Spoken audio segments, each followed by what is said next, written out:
Korang rasa berapa kosong kita akan bantai Vietnam malam nanti 2-0, 3-0 ke 4-0 macam game tahun lepas? A few moments later. Tamatlah sudah Alkisah kami. Impian Malaysia nak membantai Vietnam terkubur. Sebaliknya, Malaysia yang kena titik. Kena titik sampai 3-1. Okey guys, kembali kita ke kualifier Asia Cup 2027 bersama Vietnam versus Harimau Malaya guys. Jadi korang jangan lupa guys, pukul 7 malam ni guys di Astro Arena Bola. Kepada kenau-kenau jangan marah kerana kalian dengar Bulgaria 1-0. Okey guys, adios kenau-kenau. A few moments later. Apa tengok 3-1 kena tahu. 3-1. Dapatlah sebiji bawa balik. Okey lah tu. Ada nak katakan tak okey juga main. Cuma tu je lah, kita hari Haiman tak ada guys. Ni yang masalahnya, banyak kelonggaran bab kita punya pertahanan. Longgar betul guys. Apa Alah kena dah kalah dah tu 1-0 dengan Bulgaria. Kutuk kita lah tu. Apa dia orang ni kan. Sedih guys. Okey guys, adios. Bye bye. Kena uhal lah ni.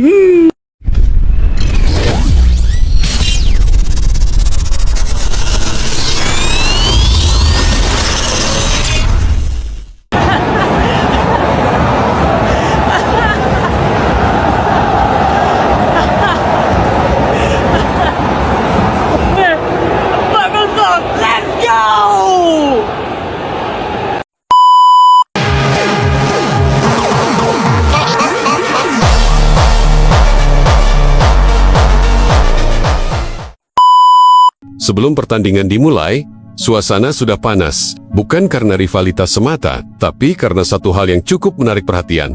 Banyak fans Malaides, dengan penuh percaya diri, justru meremehkan Vietnam. Ada yang bilang Vietnam bakal mudah dikalahkan.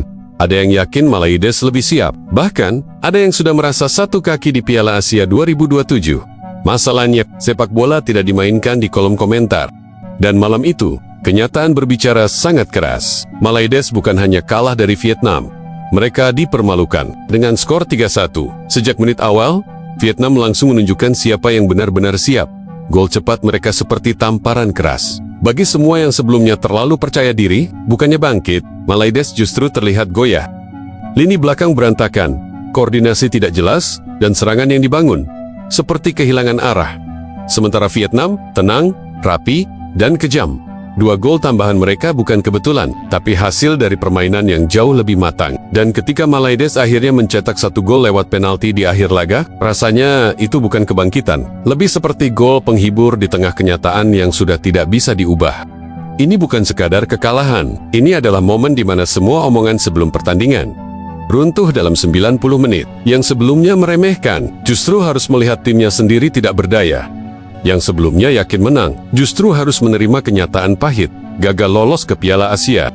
Dan yang paling ironis, masalah internal, pengurangan poin, dan drama administrasi sudah lebih dulu jadi warning. Tapi sepertinya, fokus malah lebih banyak ke hal lain, bukan ke kualitas di lapangan. Vietnam datang tanpa banyak bicara, tidak banyak klaim, dan tidak banyak sesumbar. Abang-abang yang main kelayakan Piala Dunia, tutorial gol ada di sini ya. Meanwhile, in our universe.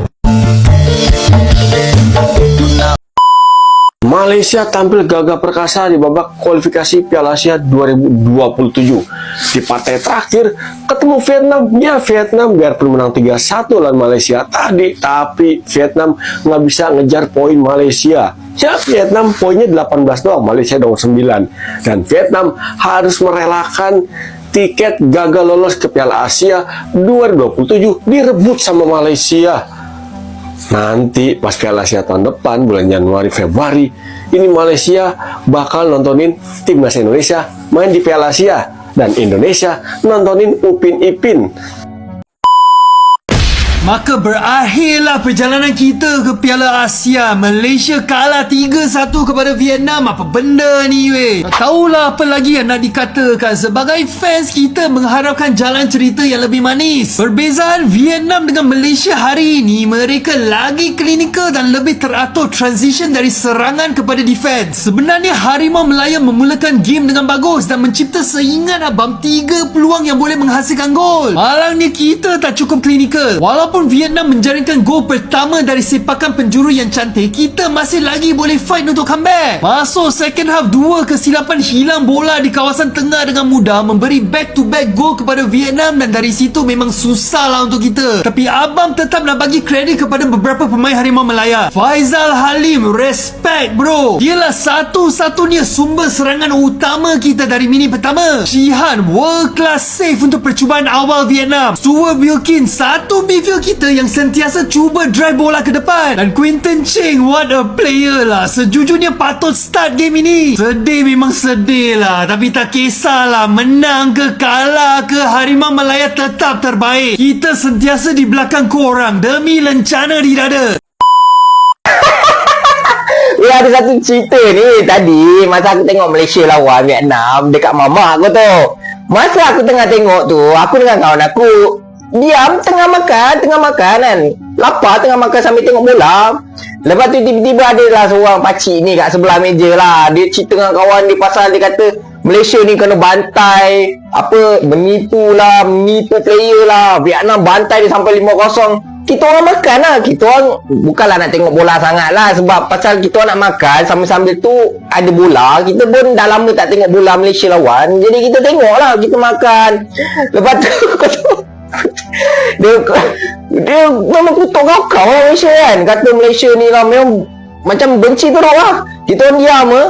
Last kata masa first half tu memang dia asyik kutuk kau. Lepas tu second half walaupun dah kena 3-0, lepas tu tiba-tiba boleh skor pula 1-0. Masa skor 1, terdiam terus mat. Dah tak ada kutuk-kutuk. Walaupun kalah 3-1, tapi yelah, dia kan kata bantai sampai 5-0. Sekali Malaysia boleh dapat penalti pula. Aduh, malu tu. Weh, kalau aku malu tu, aku dengan member aku macam diam je lah kan. Kita orang tak cakap apa lah. Kita orang tengok bola je lah kan. Aduh, kelakar. Aduh, sumpah kelakar.